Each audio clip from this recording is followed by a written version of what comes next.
Hello friends, welcome to my channel. कैसे हैं आप सब? आशा करते हैं आप सब अच्छे ही होंगे। तो फ्रेंड्स, आज की इस वीडियो में हम लोग लेके आए हैं आपकी क्लास 12th की फिजिक्स के चैप्टर्स के कुछ इंपॉर्टेंट टॉपिक, ठीक है, जो आपके पेपर में मैक्सिमम पूछे जाते हैं। तो आज हम लोग कुछ ऐसे इंपॉर्टेंट टॉपिक हैं जिसके बारे में हम लोग आज डिस्कस करेंगे। आपका सबसे पहला जो चैप्टर है वैद्युत आवेश तथा क्षेत्र, उसमें कौन कौन से इंपॉर्टेंट क्वेश्चन है उसको जरा हम देख लेते हैं। पहला क्वेश्चन है, यदि दो आवेशित कणों के बीच की दूरी आधी कर दी जाए तो उनके बीच लगने वाले बल पर क्या प्रभाव पड़ेगा। यदि कोई दो कण है, उनके बीच की जो दूरी है वो आधी कर दिया जाए तो उनके जो बीच में फोर्स लग रहा होगा, बल लग रहा होगा, उनके बीच में उस बल पर क्या प्रभाव पड़ेगा। ठीक है, उत्तर क्या लिखें? आप ये फॉर्मूला जानते होंगे, F=1/4πε0Q1Q2/R²। यहाँ क्या होगा, देखिए, ये आप बोला कि जो दूरी है वो आधी कर दी जाए, यानी कि जो R² है उसको हाफ कर दिया जाए। ठीक है, तो यानी कि R² को जब हम लोग हाफ करेंगे तो R बराबर क्या हो जाएगा, यानी आर को हम लोग जब हाफ करेंगे तो आर बराबर हो जाएगा 1/2। यही तो बोलना है, वो 1/2 करेंगे और आर स्क्वायर बोलना है। देखिए आर स्क्वायर यहाँ लिखा, तो आर स्क्वायर यानी कि जब इसका स्क्वायर करेंगे तो इसका स्क्वायर खोलेंगे तो क्या आएगा, 1/4 आएगा। इसका स्क्वायर क्या आता है, 1/4 आएगा। तो देखिए यहाँ पर लिखा हुआ है, ठीक है, तो यहाँ पर देखिए लिखा हुआ है, यही चीज़ यहाँ लिखी हुई है, देखिए 1r²/4। ठीक है, r²/4 हो जाएगा यहाँ। ठीक है, ये बाकी सब कुछ सेम रहेगा। ठीक है, Q1 Q2/R², और यहाँ पर भी देखिए R² के लिए केवल R²/4 हो जाएगा। और यह जो 4 देख रहे हैं, ये 4 ऊपर जाएगा। यहाँ पर देखिए क्या है, यहाँ से इन्होंने क्या ले लिया, 4 कॉमन ले लिया, हुआ ऊपर आ गया है ना, 4 ऊपर आ गया। तो इन्होंने 4 जब बाहर आ जाएगा तो क्या बचेगा, 1/4πε इस तरह यहाँ पर, क्योंकि हम जानते हैं F जो होता है वो प्रोपोर्शनल होता है किसके, 1/R² के। ठीक है, तो यहाँ पर देखिए जब 4 बाहर कॉमन ले रहे तो 4, और ये किसकी वैल्यू है, ये पूरी वैल्यू है F की।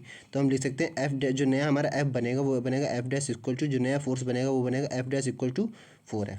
ठीक है, इतना। ठीक है, तो ये इस तरह से हो जाएगा। सेकंड क्वेश्चन है, ठीक है। तो फ्रेंड्स, ये जितने भी क्वेश्चन हैं सब इंपॉर्टेंट हैं और ये सारे क्वेश्चन आपके पेपर में पूछे आते हैं 3 नंबर से लेकर के, ये कभी कभी मैक्सिमम 5 नंबर तक ये क्वेश्चन पूछा जा सकता है। ठीक है, तो इसको आप ध्यान से देखिएगा।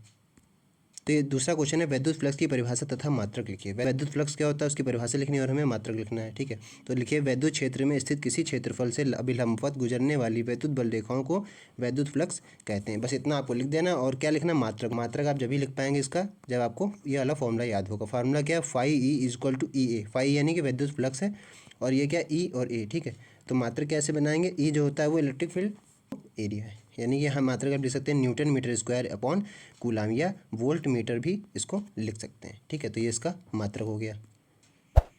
थर्ड ये टॉपिक जो कि मैक्सिमम हर पेपर में समझ लिए पूछा जाता है, ये बहुत ही इंपॉर्टेंट टॉपिक, गॉस की प्रमेय लिख लीजिए। ठीक है, तो गॉस की प्रमेय क्या होती है, गॉस की प्रमेय के अनुसार किसी बंद पृष्ठ से गुजरने वाला कुल वैद्युत फ्लक्स उस पृष्ठ पर लगे कुल आवेश का 1/ε0 गुना होता है। बस इतना ही आपको रट लेना है, एकदम बिल्कुल रट जाइए इसको, एकदम बहुत इंपॉर्टेंट क्वेश्चन है ये। हर बार आपके 2 नंबर 3 नंबर या 5 नंबर में पूछा ही जाता है। ठीक है, कुछ ना कुछ जरूर इससे रिलेटेड पूछा जाता है। तो इसका ये फॉर्मूला भी देख लीजिए, φE=Q/ε0। ठीक है, यही हमारी गॉस की प्रमेय होती है। फोर्थ क्वेश्चन कह रहा है, रेखीय आवेश घनत्व से क्या तात्पर्य है। रेखीय आवेश घनत्व क्या होता है, देखिए, किसी तार के प्रति एकांक लंबाई पर वितरित आवेश की मात्रा को हम लोग रेखीय आवेश घनत्व कहते हैं। इसका फॉर्मूला क्या होता है, लैम्डा से इसको रिप्रेजेंट किया जाता है। ठीक है, λ लिख सकते हैं हम लोग Q/L, यानी कि एकांक लंबाई है ना, किसी आवेश की जो विपरीत होगी वो एकांक लंबाई, यानी आवेश Q यानी कि आवेश है, और अपॉन L यानी प्रति एकांक, जो बटा देख रहे हैं आप लोग इसको हम लोग बोल सकते हैं प्रति एकांक लंबाई। ठीक है, तो आवेश अपॉन एल है ना, Q/L बोल सकते हैं। मात्रक हो जाएगा, आवेश का मात्रक क्या होता है, कूलाम, और एल का मात्रक होता है मीटर, तो मात्रक इसका नया बनेगा कूलाम पर मीटर। ठीक है, ये इसका मात्रक बन जाएगा। फिफ्थ क्वेश्चन है, एक समान विद्युत क्षेत्र में रखे द्विध्रुव पर लगने वाले बल आघूर्ण का व्यंजक लिखिए। एक समान विद्युत क्षेत्र पर जब द्विध्रुव आघूर्ण लग रहा होगा तो उसका व्यंजक हमको लिखना है। ठीक, व्यंजक क्या होगा, देखिए, इसका व्यंजक ये लिखा हो टॉर्क, इसको जो उल्टा आपने देख रहे होंगे उल्टा जे लिखा, उल्टा जे को हम लोग बोलते हैं टॉर्क, है ना। तो टॉर्क PE sin θ। बस आपको अगर आपसे पूछा जाएगा तो मैक्सिमम 2 नंबर में ये क्वेश्चन पूछा जाएगा। ठीक है, जो जितने आपने साइन प्रयोग किए हैं उन सबकी बताना कि क्या क्या है ये। ठीक है, तो ये जो आपने उल्टा जे लिखा उसको बताएंगे आप, ये जो है ये बल आघूर्ण है, पी है वो वैद्युत द्विध्रुव आघूर्ण है। ठीक है, और ई जो है वो इलेक्ट्रिक फील्ड है, यानी कि वैद्युत क्षेत्र। साइन थीटा यानी कि क्या है, कोई भी एक एंगल है। ठीक है, तो ये पहले ही चैप्टर से आपके चल रहा है। ठीक है, उसके बाद आता है सिक्स क्वेश्चन है, एक कूलाम आवेश में कितने इलेक्ट्रॉन होते हैं। ठीक है, आपसे पूछा जा सकता है एक जो कूलाम आप बोलते हैं उसमें आवेश में कितने इलेक्ट्रॉन होंगे, तो कूलाम =1C लिखा हुआ है यहाँ, यानी कि कूलाम हमको दिया, आवेश दिया है ना, एक कूलाम, Q दिया 1C है ना, एक कूलाम, और ये N पता हमको करना है कितने इलेक्ट्रॉन है, ठीक है, और ई पता है, ई की वैल्यू हमको पता ही है, इसमें दी नहीं हुई लेकिन ई की वैल्यू यही होती है 1.6 मल्टीप्लाई 10⁻⁻19 कूलम। तो यहाँ फॉर्मूला हम लगाएंगे Q is equal to N E, और एन इजक्वल टू क्या हो जाएगा, यहाँ से देखिए Q अपॉन ई, क्यू इधर और ये ई अपॉन में चला जाएगा इधर, तो Q अपॉन ई हो जाएगा। यहाँ एन इजक्वल टू क्यू क्या दे रखा है 1 कूलम, तो ऊपर 1 लिख देंगे, अपॉन ई की वैल्यू हम लिख देंगे 1.6 और ये देखिए, ठीक है। फिर क्या करना है, हमको सॉल्व कर लेना है, और एन हमारा ये निकल के ये आ जाएगा 0.625 मल्टीप्लाई 10⁻+19 +19 क्यों आ जाएगा, क्योंकि -19 ये ऊपर जाएगा तो +19, और ये 1.6 को 1 से डिवाइड करेंगे तो 0.625 आ जाएगा, ठीक है। तो एन की वैल्यू क्या आ जाएगी, यानी कितने इलेक्ट्रॉन पूछ रहा था, तो एन की वैल्यू आएगी 6.25 मल्टीप्लाई 10⁻18, ठीक है। ये हमारी एक कूलम आवेश में कितने इलेक्ट्रॉन होते हैं, ये उसकी वैल्यू है, ठीक है। 7वां क्वेश्चन है निर्वात की वैद्युतशीलता एप्सिलॉन नॉट का मात्रक व विमा लिखना है, ठीक है। एप्सिलॉन नॉट बोलते हैं वैद्युतशीलता को हम लोग, तो उसका मात्रक लिख देना और उसकी विमा लिख देनी है, बस सीधे आपके 2 नंबर पक्के हो जाएंगे। मात्रक क्या होता है इसका, कूलम स्क्वायर पर न्यूटन मीटर स्क्वायर। विमा क्या होगी, विमा यहीं से बनती है, देख लीजिए M1L3, ठीक है, M1L-3 T4 और A2, ठीक है। तो ये इसकी विमा होगी।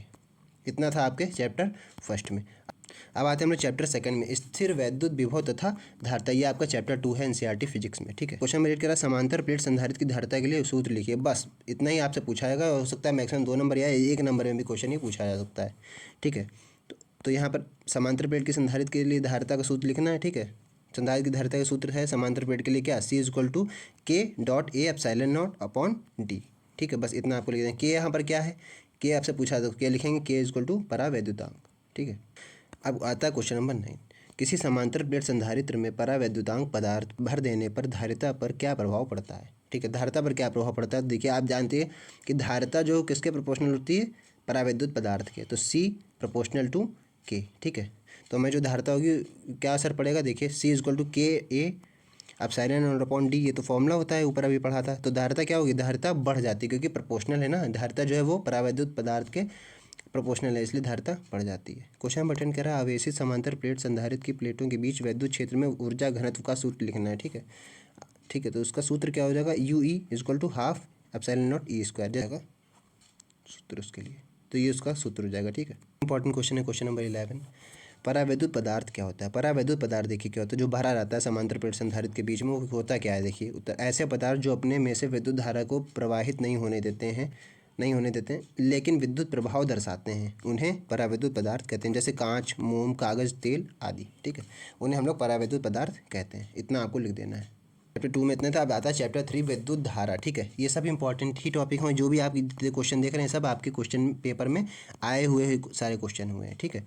तो सारे इसको ज़रा ध्यान से देखिएगा, सब इंपॉर्टेंट क्वेश्चन ही हैं। 12 क्वेश्चन कह रहा है आवेशित कण के अनुगमन वेग तथा धारा घनत्व में क्या संबंध है।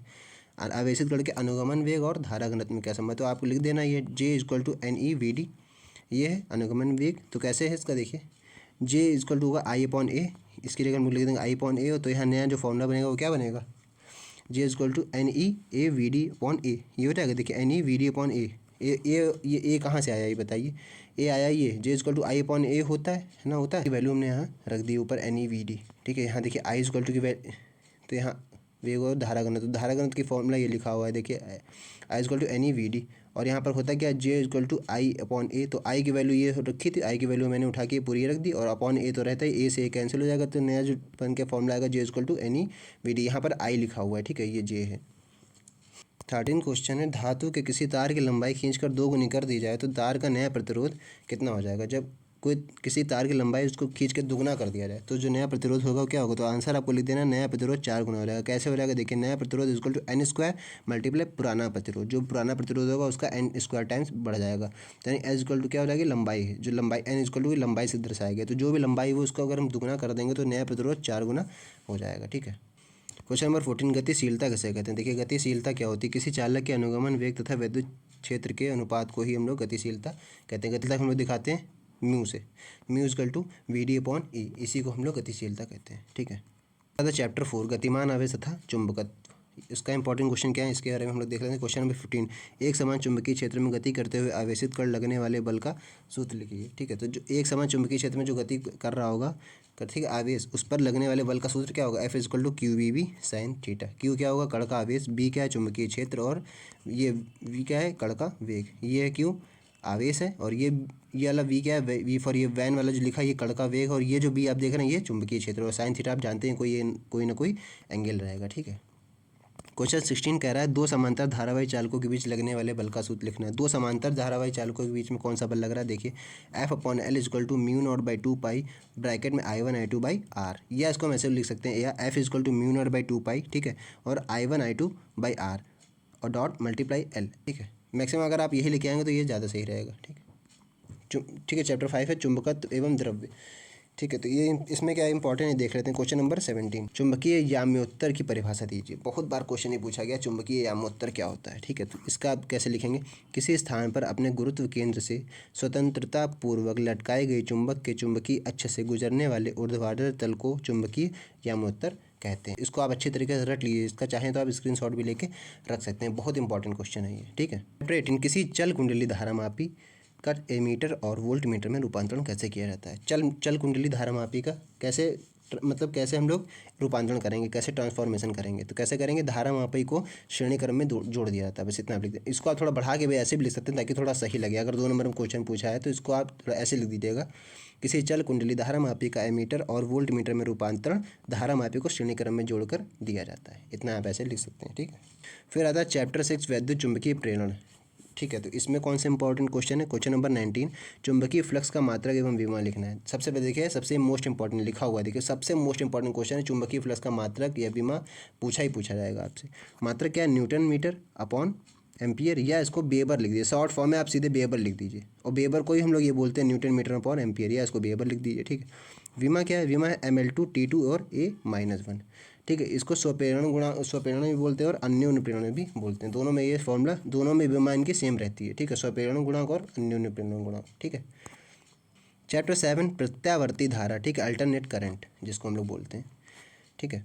तो क्वेश्चन नंबर 20 क्या कह रहा है, प्रत्यावर्ती धारा के वर्ग माध्य मूल मान IRMS है ना, तथा धारा के शिखर मान I0 में क्या संबंध है।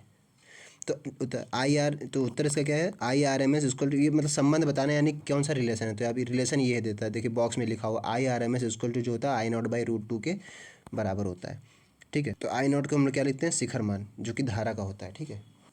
क्वेश्चन नंबर 21 कह रहा है LCR परिपथ धारा परिपथ में शक्ति गुणक का सूत्र लिखना है, केवल सूत्र लिखना है। इन सब के ये जिस तरह के आप क्वेश्चन देख रहे हैं इसमें केवल सूत्र पूछे जाते हैं, ठीक है, आपके चैप्टर 7 से केवल सूत्र ही पूछे जाते हैं मैक्सिमम, तो वही मैंने लिख रखा है।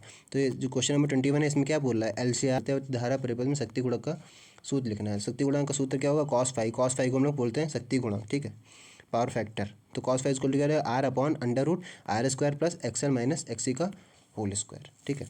या इसको ऐसे लिख सकते हैं, cos phi equal to R/Z, इसको पूरा हम लोग क्या बोल सकते हैं, जड़ बोल सकते हैं, प्रतिबाधा, ठीक है, इसको हम लोग बोलते हैं जड़ प्रतिबाधा। देखिए यहाँ देखिए ये प्रतिबाधा लिखा हो, जेड इक्वल टू हम लोग जड़ प्रतिबाधा क्या होती है हमारी R² plus XL minus XC का होल स्क्वायर, ठीक है। ये देखिए अंडर रूट में लिखा हो, तो इसको हम लोग जड़ भी बोलते हैं, तो हम जब इसको जड़ बोलते हैं तो हम यहाँ लिख सकते हैं R/Z, बस यही है, ठीक है। फिर क्वेश्चन में 22 कह रहा है अनुनाद की स्थिति में श्रेणीबद्ध LCR परिपथ की प्रतिबाधा का मान क्या होगा। अनुनाद की जब स्थिति होती है तब हमारा क्या होता है, प्रतिबाधा और प्रतिरोध दोनों बराबर हो जाते हैं, ठीक है। तो वहाँ पर क्या उस कंडीशन में क्या होता है, जेड यानी कि प्रतिबाधा और प्रतिरोध हमारा आर होता है, प्रतिबाधा जेड होती है और प्रतिरोध आर होता है, तो जेड इक्वल टू आर हो जाएगा अनुनाद की स्थिति में, ठीक है। फिर है चैप्टर 8 विद्युत चुंबकीय तरंग। विद्युत चुंबकीय तरंगें क्या होती हैं, ये चैप्टर है आपका, ठीक है। तो इससे इंपॉर्टेंट क्वेश्चन है वो देखते हैं हम लोग। क्वेश्चन नंबर 23 क्या कह रहा है, विद्युत चुंबकीय तरंगों के 2 गुण लिखने, केवल 2 गुण लिख दीजिए बस, ठीक है। तो पहला है ये प्रकाश की चाल से चलती हैं, सेकंड है ये अनुप्रस्थ तरंगें हैं। बहुत ही शॉर्ट में आपको इस तरह से लिख देना है अगर मैक्सिमम 2 नंबर में क्वेश्चन पूछा आ रहा है तो, ठीक है।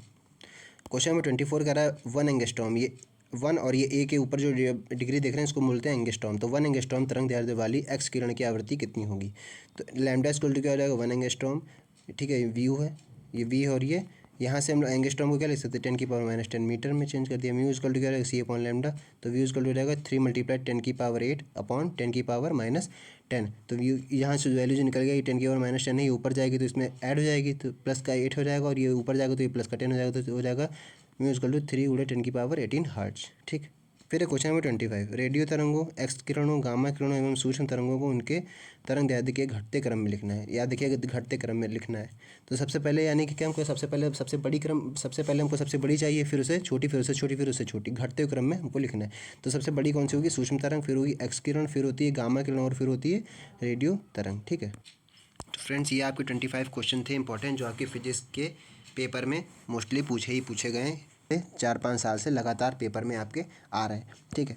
तो मैं इस तरह की हाई स्कूल इंटर की वीडियो और भी लाया करता हूँ, ठीक है। अगर चैनल पर नए हैं तो चैनल को एक बार सब्सक्राइब कीजिएगा, और वीडियो अच्छा लगा तो वीडियो को एक बार लाइक जरूर कीजिएगा। तो मिलते हैं नेक्स्ट वीडियो में, तब तक के लिए धन्यवाद।